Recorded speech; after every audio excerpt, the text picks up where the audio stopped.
another one, you guys. If you were new to the channel, my name is Andrew with Younger Nissan in Frederick, Maryland. For more information on our inventory, please feel free to check out the link in the description box below. And so today we're in the brand new 2023 Nissan Ariya because this is an all-new model from Nissan, an all-electric model from Nissan as well. Very distinctive looks to this thing and actually a very good driving range as well. And we'll be touching on that as well as everything else about this one. So having said that, what do you guys say? Let's just go ahead and jump right into it. And as always, let's start with pricing. And so there are a ton of different trim levels available for the 2023 Ariya. Essentially, there are too many for me to ramble off, so I'm just gonna put them on the screen, but essentially the Engage front wheel drive starts at $43,190. There are plus trim levels that extend the range, and of course, all-wheel drive is also available. Top trim level goes for $60,190, so plenty of different trim levels for this one. And by the way, the all-wheel drive setup adds a dual motor setup, dual electric motor setup, whereas the front wheel drive is only a front electric motor. And then just to elaborate on the plus trim levels, is essentially going to add approximately 100 miles of range if you are interested. But so then touching on the power plan, or power plants I should say, there are either again single or dual electric motors ranging from 214 horsepower to 389 horsepower, 221 pound-feet of torque to 442 pound-feet of torque. Power set to front wheels or all wheels, of course, they were single speed automatic. 0 to 60 time coming in at approximately 7.1 seconds for the front wheel drive, but then 4.8 seconds for the all-wheel drive. And now touching on range, because this is probably the most important part to every electric vehicle, Engage front-wheel drive comes in at 216 miles.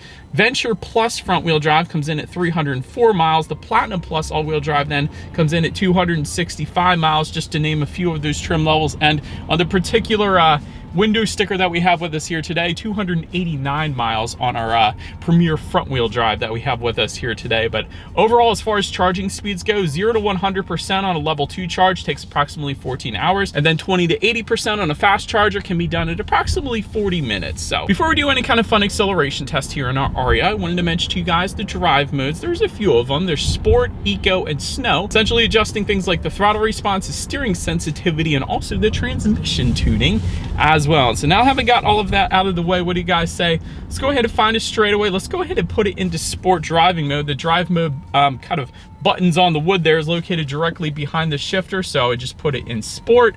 And let's find it straight away and let's see how quickly we can get our front wheel drive model here up to speed. All right, 3, 2, go. Whee!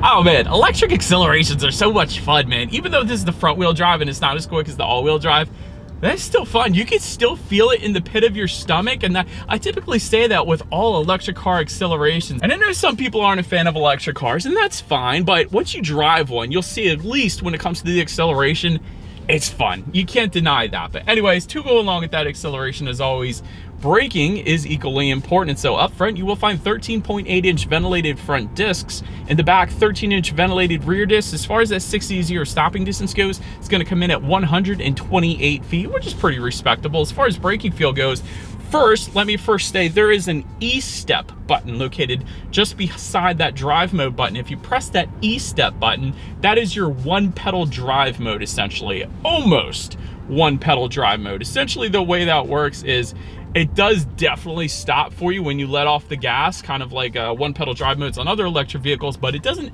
completely stop for you 100%. It basically takes you down to like 2 to 3 miles per hour, and then you have to hit the brakes, which honestly, that is perfectly fine. It's still a one pedal drive mode in my personal opinion. It just doesn't come to a complete stop like some of the others, but to hit the brakes at 2 to 3 miles per hour, who really cares? It's basically a one pedal stop there, so I am a huge fan of that. But anyways, then touching on suspension and handling, up front you're going to get an independent strut type front suspension. In the back, independent multi-link rear suspension, front and rear stabilizer bars. As far as ride quality goes, it's been perfectly fine in my short test drive here today. Definitely no issues there. As far as cabin noise goes, as we're sitting at a red light right now, obviously there's no cabin noise, but the cool thing about electric vehicles is they are pretty darn quiet vehicles. Obviously, because there's no engine noise. So even at higher speeds, I really didn't have any issues with any road noise or wind noise. Definitely no wind noise. So yeah, I was definitely liking that. As far as steering feel goes, it's definitely not as heavy as like a Tesla Model Y, but if you put it in that sport driving mode, it does firm up. So it is a heavier steering feel with it in that sport driving mode. But again, don't expect it to be like a Tesla Model Y. It's not that heavy, but it does feel nice. I will say that it does feel like a little bit better than a traditional SUV. So I do like the steering feel on this thing, I will say that. As far as visibility goes, the cool thing about this mirror is you can flip it back and forth. You can have a traditional rear view mirror if you wanted to, but if you flipped it again, there is a rear camera mirror kind of giving you that camera view of what's behind you, which is pretty stinking cool as well. I think I first saw that on Cadillac like back in the day, so that is pretty cool. Rain sensing windshield wipers come standard as well for a little better forward visibility, and there is a head-up display, which I'm looking at right now, projecting my speed limit, and safety features up onto my windshield, which again is going to assist with forward visibility yet again, so you can better focus your attention on more enjoying the drive in the Nissan Ariya, because it is an enjoyable drive. I have been liking this thing. But that about rounds out the performance segment of this review, you guys. Let's now go ahead and take a look at the exterior of our brand new 2023 Nissan Ariya. All right, so here she is, you guys, the new 2023 Nissan Ariya, finished in copper with a black roof, two-tone paint scheme here, so definitely looks good. I love this copper exterior, and it ties together with the wheels very well as well, which are going to be touching on when we get to the side of this thing. But anyways, let's go ahead and start with where the Ariya is actually made. The VIN number does indicate, starts with a J, indicating that this one is built and assembled in Japan. So JDM electric vehicle here. That's pretty cool. But anyways, let's go ahead and start up front. You got that V-Motion front grille with the LED daytime running lights incorporated into that front grille as well. What do I mean by that? I mean these LED daytime running lights just below the headlights, they kind of go down and swoop as they are the V-Motion front grille essentially. So I also like the cool little design within the black portion of that front grille. You guys can see that there's little shapes in there, so it's like a geometry class in the front grille basically, although it's not really a front grille because it's an electric vehicle, but you guys get what I'm saying. And these headlights are like almost like crystal-like design, so pretty dang cool looking headlight design here. So I like it. Anyway, zooming back out here, Nissan logo, it might be hard to tell here in the light, but Nissan logo is actually illuminated up front, so that's going to look stinking cool at night. That's what Mercedes-Benz does, actually have that as an option for a lot of their vehicles, so I do like that. But again, to the sides, full LED headlights, meaning both low beam and high beam. Of course, they do come with the automatic feature as well as automatic high beams as well, so if you have your high beams on at night, it's going to sense the vehicle coming in the opposite direction, automatically dim them back to low beams. Then when that vehicle is gone, it's going to automatically bounce it back up to high beams, so absolutely love that feature. Active grille shutters at the very bottom, so it's going to open and close depending upon the cooling that is needed at any given time. You do have some front air curtains there to the side, and just by those air curtains you guys can see the front parking sensors as well, so you don't hit anything. LED fog lights though at the very bottom within the gloss black portion of that front grille, so definitely a big fan of that as well. But overall, this thing looks like nothing else on the road, so I'm a huge fan of the front end of this. But that pretty much rounds out the front end. Let's now go ahead and make our way to the side of the Ariya. All right, so now since we are around to the side of the Ariya, first let me touch on where the charging port is located, because I'm on the driver's side right now, so obviously a charging port is located kind of on the front fender on the passenger side of this thing, so in case you were curious about that. But chrome upper window trim does come standard, continues all the way to the back, of course.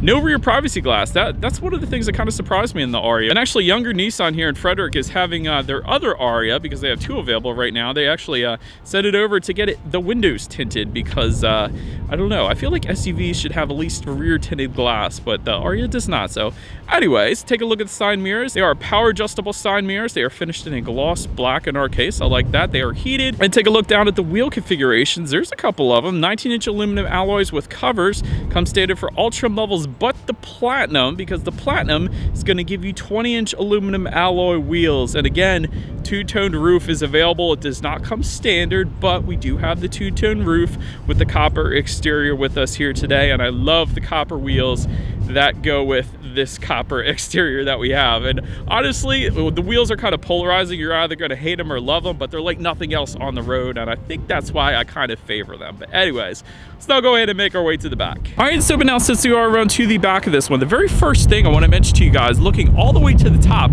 first time I've ever seen this, but dual shark fin antennas. I've never seen two of them. Always on cars you either have one, or if you're a Mercedes-Benz you have none, but very rarely, like I said, this is the first time I've ever seen two shark fin antennas on top of a vehicle, so very, very interesting there. I don't know, I kind of like it. But anyways, you guys can see that rooftop rear spoiler as well. It's kind of separated with a LED integrated brake light up there, or high mount stoplight I should say, as well. Rear window wiper affixated to the rear rear glass. You got the Nissan lettering spelled out horizontally. The Ariya badging is found on the lower portion of that rear tailgate there. LED taillights, of course, do come standard with the LED light bar going all the way across, something that electric vehicles have kind of come to be known for, I guess, which is pretty cool. I don't mind that. Trim level badging found in the back as well. You guys can see we have the premier trim level. I already mentioned that, but rear parking sensors found in the gloss black area back there. But typically this is the portion of the review where we do the exhaust clip. But of course, since this is an electric vehicle, we're not going to be doing that. So having said that, let's go ahead and make our way to the back. Let's move on to the tailgate and make our way to the interior here. So now, since we are around to the back of the Ariya, when it comes to opening that rear lift gate, it is a power lift gate for the Evolve Plus trim level and up. Then if you were to go with the Platinum, it's actually a hands-free power lift gate. So if your hands are full of groceries, that's going to be the easiest route to go. But anyways, once opened up, cargo capacity behind that second row comes in at 22.8 cubic feet. If that was not enough space, there is a 60-40 split, meaning the rear seats do fold down, bumping that up to 59.7 cubic feet. Then there is a cargo cover back there. There's also some indented storage in the back corners. And the best part about the cargo area of the Ariya is there's kind of dual in-floor storage. So there's two separate sections that you can lift up, and there is a decent amount of in-floor storage. Typically when I review SUVs, I don't see this much, so I liked how much storage was available underneath of the cargo floor there. But anyways, then make our way up to the rear legroom. That's going to come in at an even 37 inches. So for reference, I'm an even 6 feet tall. This is how much space I have back there. I will say the front seat does back up whenever I get out of it, so it was a little bit back further than my normal driving position. But if I was actually sitting in the front seat, it would be up a little bit further. So I did want to mention that. But anyways, rear ventilation does come standard. Heated rear seats actually do come standard as well. I love that. There's a USB-A and USB-C charging port back there, and of course a rear center armrest with cup holders then as well. But then making your way up to the front seats, 8-way power driver seat with 4-way power lumbar coming standard. 8-way power adjustable passenger seat though coming with the Evolve Plus trim level and up. But I will say you do get memory settings coming standard for all trim levels. Gotta love that. Leatherette finish to the seating is going to come standard as well. If you go with Platinum, then you're going to get a Napa leather finish with some suede inserts. Heated front seats coming with all trim levels across the board, and then the Platinum is going to give you ventilated front seats then as well. Since we have that Platinum seating was of course plenty comfortable, plenty of adjustments on this thing. I love the 4-way power lumbar, so between that and the steering wheel, certainly able to find my perfect driving position in the Ariya here. And speaking of taking a look at the steering wheel, I love the steering wheel. It is tilt and telescoping. It is leather wrap, that comes standard, but heated steering wheel also comes standard.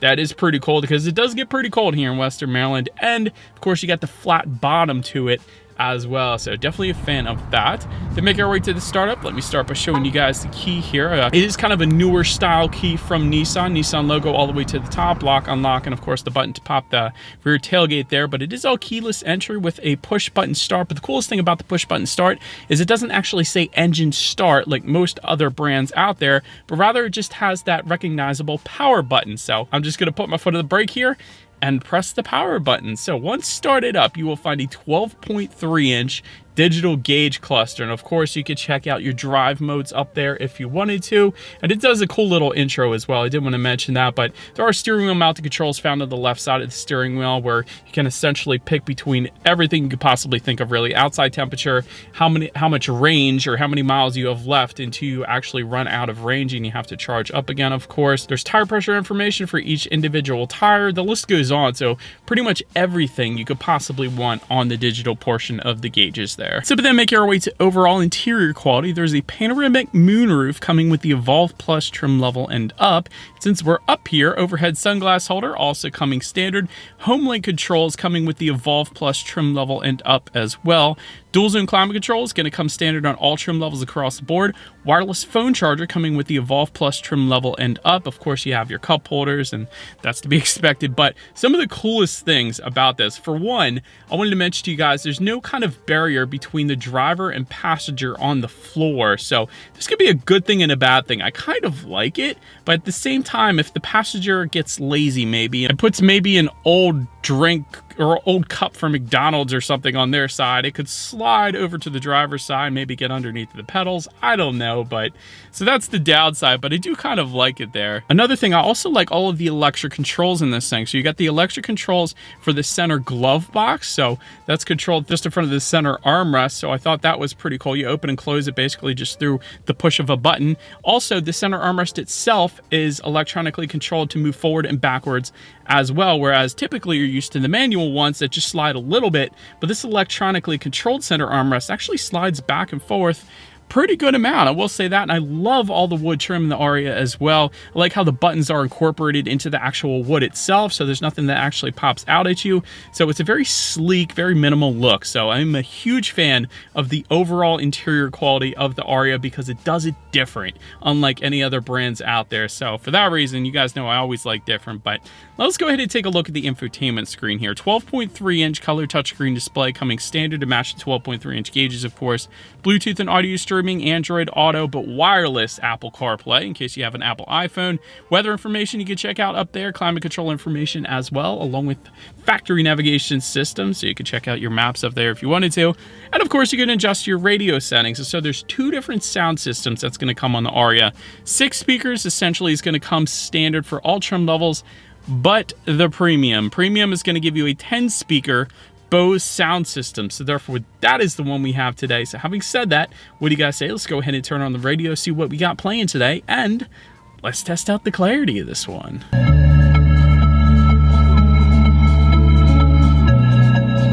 That clarity was 100% on point. Typically, I said with Nissan and Infiniti vehicles, the bass is amazing. The bass was okay, but the clarity was crystal clear. That was an amazing sound system. I don't know, maybe electric vehicles favor clarity over bass, but the clarity, that was incredible, honestly. Anyways, so the last thing I want to mention to you guys on the infotainment screen is when you do put the Ariya in reverse, you will find a rear view camera coming standard across the board. And if you wanted that surround view monitor that you're currently looking at, simply go with the Evolve Plus trim level or the Platinum, which is going to give you that bird's eye view, which is always, it's going to lead us into safety. And so typically I start with an IIHS rating, but this one hasn't been rated yet by IIHS, but I'm sure it will do just fine because front side current airbags do come standard, driver and passenger knee airbags as well. In the back, you're going to have latch, aka lower anchors and tethers for children, for the rear car seats, rear child door locks, tire pressure monitoring system, but also coming standard, adaptive cruise control, Pro Pilot Assist with NaviLink, forward collision warning, autonomous emergency braking with pedestrian detection, intelligent lane intervention, a blind spot monitoring system with rear cross traffic alert, reverse automatic braking, front and rear parking sensors coming standard, gotta love that, and traffic sign recognition then as well. And so, but that is about it for this one, you guys. Thank you so much for watching. Feel free to follow Younger Nissan on social media at the bottom of the screen. Be sure to hit the subscribe with the bell notification button if you're into new car reviews and everything else that goes on at the dealership. We do appreciate you guys watching more than you know, and we will see you guys all in the next video. Bye.